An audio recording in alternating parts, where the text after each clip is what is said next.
Donald Trump can seem to be an anomaly in current history. His rise, his consolidation of power, his corruption, and his erratic theatrical style seem to have few direct parallels. However, if we go a bit further back in time, there is an historical figure with so many overlapping characteristics that it can provide us a solid grounding.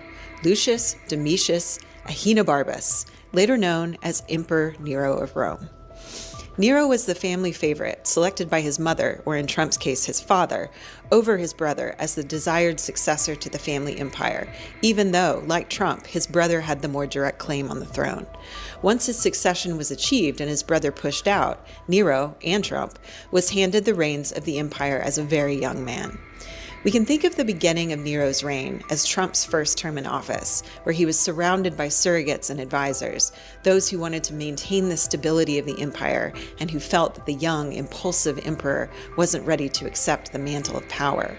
Nero, like Trump, seemed much more caught up in displaying the trappings of wealth and prestige and in entertaining himself and his entourage than engaging in actual governance. During this time, his advisors were able to curb some of his worst impulses, and for the most part, stability prevailed. But they warned of his susceptibility to flattery and corruption and worried about his erratic behavior and vengefulness. As time passed, Nero and Trump began to chafe at being blocked from total power. They began to systematically eliminate or exile everyone who challenged them, no matter whether formerly trusted professional, friend, or even family member. Their suspicion of others reached such heights that both of them eliminated anyone who might be presented as a successor. Soon, the only people left around them were sycophants and enablers, and their full nature began to reveal itself. Nero, like Trump, spent large amounts of time and public money by traveling to sporting events, both of them choosing to compete in rigged competitions so they could garner medals and awards, including, for Nero, winning a gold medal at the Olympics in chariot racing, even though he was thrown from his chariot. He was awarded the gold because if he had finished, he would have won. Trump has also awarded himself trophies, even for events in which he didn't compete, like this 2018 golf championship. Both spent untold hours performing speeches that people were required to attend and required to applaud. Both fancied themselves artistic geniuses and planned lavish parties and entertainments that were financed through public money, which caused much anger and resentment. For Nero, everything came to a head about halfway through the second phase of his reign, in 64 CE, when a devastating fire destroyed 70% of Rome over the course of 9 days.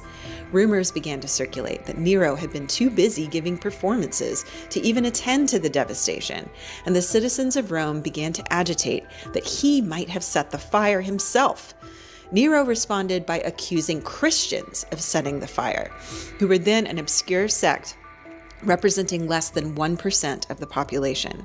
Because Christians were distrusted and made some people uncomfortable due to their different rituals and refusal to take part in state-sponsored religious rites, they proved to be an effective scapegoat.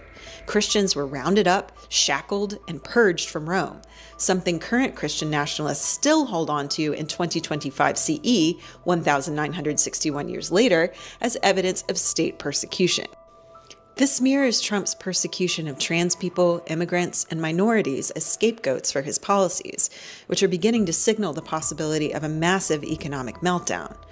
After the fire, Nero's power began to falter, but the cracks really began to widen when he decided to commandeer devastated city blocks to develop a grand palace for himself on the ashes of his citizens' homes and businesses, similar to Trump's policies for Gaza.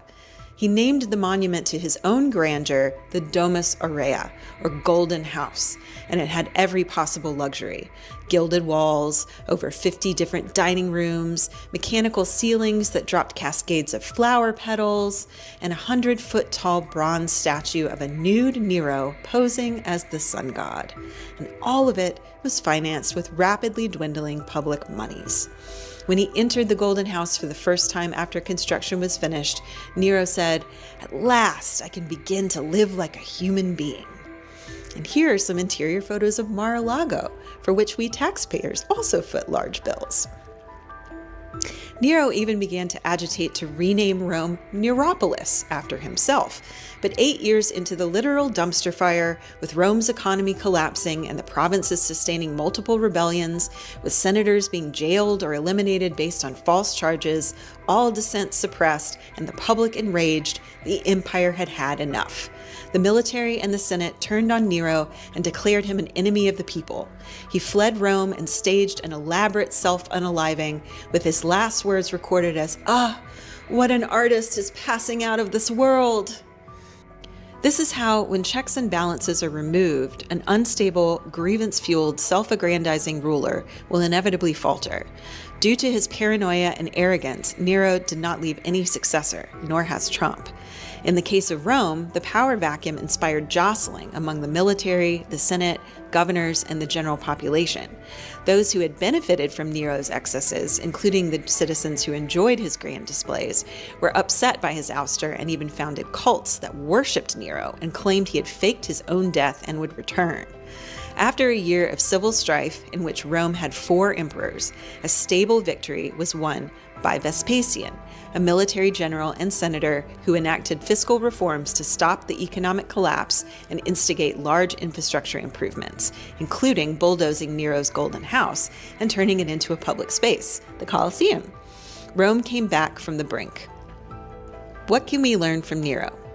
His downfall was a spectacular mess. He spent so much time indulging himself and eliminating potential threats that when the tide finally turned, there was no stable leadership left to take over. The Trump parallel here is almost too on the nose. Like Nero, he spent years hollowing out institutions, surrounding himself with sycophants, and purging anyone who could be a competent successor or a check on his power. If he falls, whether through legal troubles or even just age, there's no clear heir.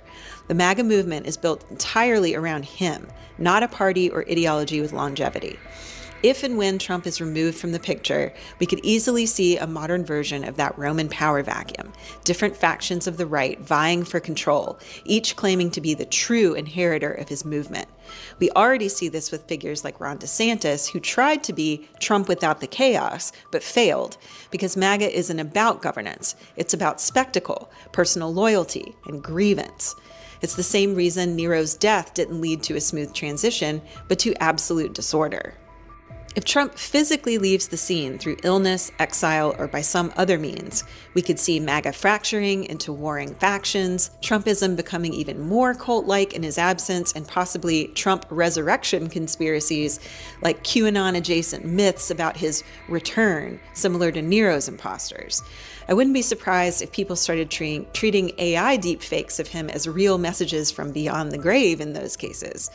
This may mean that MAGA, given its marriage of convenience between functionally opposed groups, might fizzle in Trump's absence.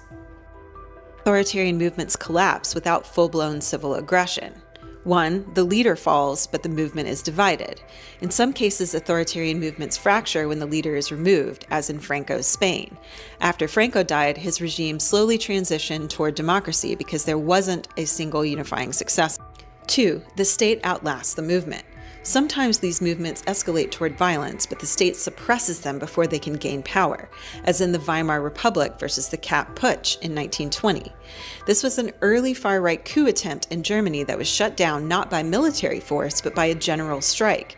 The people refused to cooperate, and the putsch collapsed. If U.S. institutions hold firm, we might see this outcome. 3, the grievance can lose its power. If an authoritarian movement's core grievance is addressed, its emotional energy can dissipate, as in Napoleon's exile and the Bourbon Restoration. After Napoleon was removed twice, his movement didn't spark a massive revolt because France was exhausted from war and his successor gave just enough concessions. Overall, history shows that it is possible to come back from dark times, even from the brink. In recent months, President Donald Trump has undertaken a series of actions that have raised alarms about a potential drift toward authoritarianism.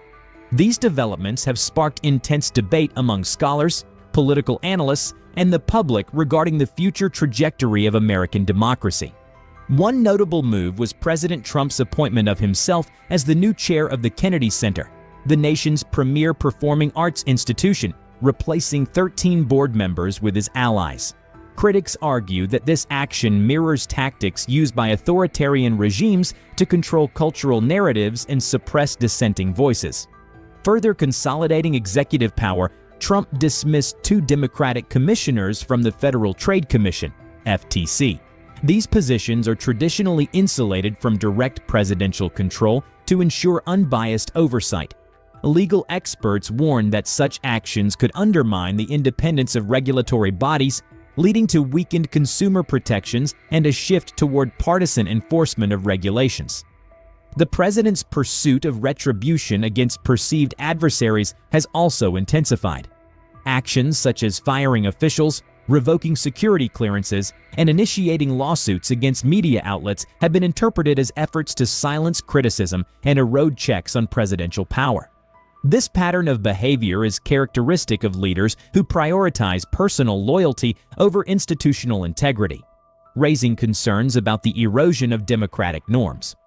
Trump's invocation of the Alien Enemies Act, an 18th-century law to deport individuals without due process despite court orders to the contrary, represents a direct challenge to the judiciary's role as a check on executive power. Legal scholars argue that such actions threaten the foundational principle of the rule of law and set a dangerous precedent for executive overreach. Collectively, these actions contribute to a narrative of democratic backsliding. The undermining of independent institutions, retaliation against opponents, and disregard for judicial authority are tactics commonly associated with authoritarian regimes.